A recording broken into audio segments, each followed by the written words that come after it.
different types of data. So this is our primary data, which is going to be the interview with you, which every group has to meet with the human resource management manager of the business they choose. Yep. And then there's other forms of data. So what's something that we're looking at is seeing how our main goal for our assignment is to see how you tackle 4 brands differently to how another business tackles just the one. Yep. So like the teachers said that no one's ever had a look at an organization this big, as it not in terms of size, but in terms of how many brands fall under the one structure. Yeah.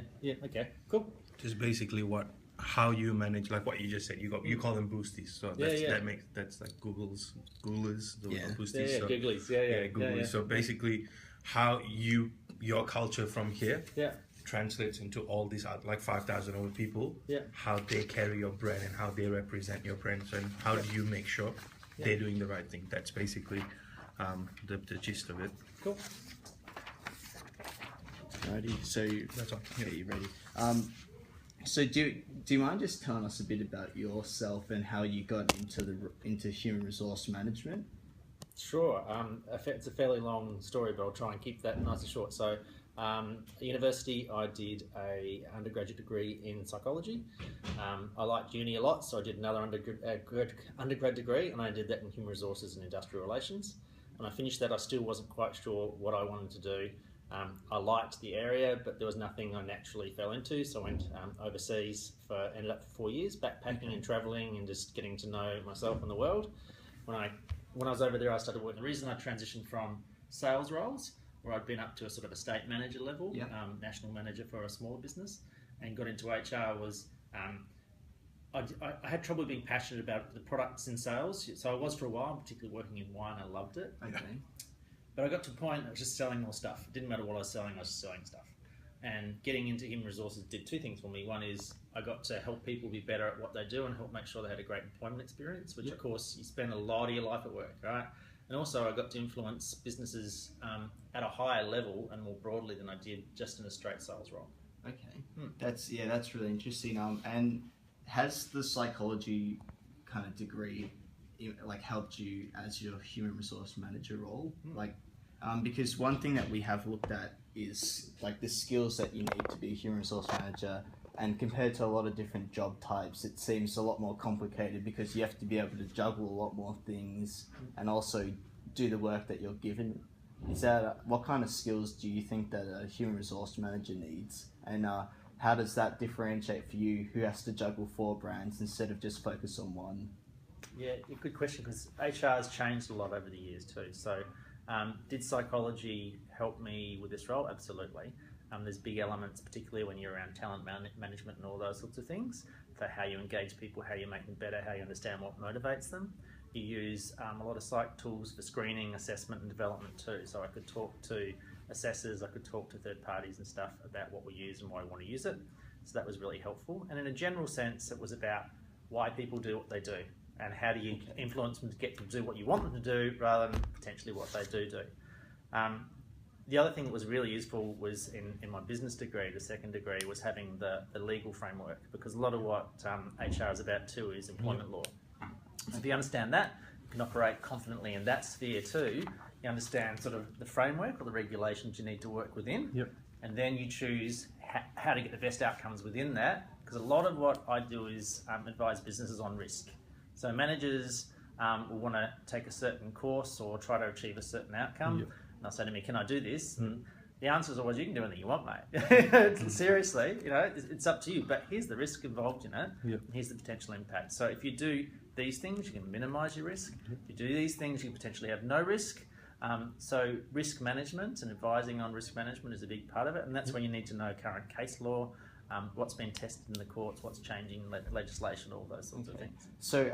So like having a basic law knowledge, did you have to do a course for that, or is it something that you picked up just in doing the HR role? In my business degree, we had commercial law elements, and then within the industrial relations subjects, we had specific employment law pieces. And do you know a lot of other HR managers? Yeah, is there like this club you belong to? Yeah, we all go dancing Saturday nights. Because like you seem to have set yourself up really good unintentionally for human resource management. The other HR guys and girls, did they have the same kind of benefit, or did they pick it up on the job, or did everyone have to kind of go through the same thing? I'm probably a little unusual because, in fact, the other piece of all that probably gives me the best ability to advise businesses and work at a high level is the fact that I worked in sales roles for 10 years. So I've got a really commercial approach to HR. So old school HR was, here's what the law says, here's what you should do. There's no two ways about it. Correct. Peter says no. Right. Can't do that. This is the way you have to do it. And people would try and avoid HR because they saw HR as a blocker. I see HR as an enabler to achieve business goals and business success. So how can we get there in the best way to get commercial outcomes and good people outcomes too? Most of the other guys I know tended to do HR degree, HR officer, advisor, consultant, manager, that kind of thing. Yeah. And so just a bit off that, I just did some research on I just looked at a few web pages about Retail Zoo, and one of the things it says is that you're managed by like-minded and passionate employees, and so I'm assuming that that came under your choice to pick the people for the management roles. How did you what was your kind of criteria to bring the people into Retail Zoo, because there's like a little spunk to everyone here. Yep. And you were the one who kind of saw that in the people and got them picked up. Yeah, and there's been a few evolutions. So we're coming up to 13 years of the business. So I've been here a year and a half now. And when I came into the business, there was particularly at the senior management level, the executive level, there was some real old school people who'd been here 8 to 10 years. Yep. And they're not the sort of people that maybe they were when they started, but not all of them were as engaged or excited about this business anymore, and it was time for that change, that renewal process. Okay. So everyone that we have brought in, as we've moved them slowly out the business for a number of reasons, all to their benefits, they've made their choices at the right times for them to move on. The people that we hire, there's been a few key things. One is I've brought in a lot more women to the business. Okay. So it was a very male-dominated executive team and senior management team. That's surprising. Except for the right on top. Janine's right on top. Well, that's the thing. It's a female-led brand, and there's all these guys on the executive team sitting around. You'd sit around this table, and there was one chick sitting over there. It's just wrong. It doesn't make any sense. And just speaking about that, being a male human resource manager, like one thing that we also heard during class is that the teacher asked us a really hard question, like what's the difference between a female and male human resource manager? Mm-hmm. Do you have any input on that question? Because no one could really answer it. Sorry, I'll try and answer that. Sure, go right. This is just my look at it. You can feel free to correct me. Yeah. There should not be any difference between a male and a female HR manager. Yeah. That's politically that's correct. But in terms of in terms of decision making and being fair and being what's the word I'm looking for?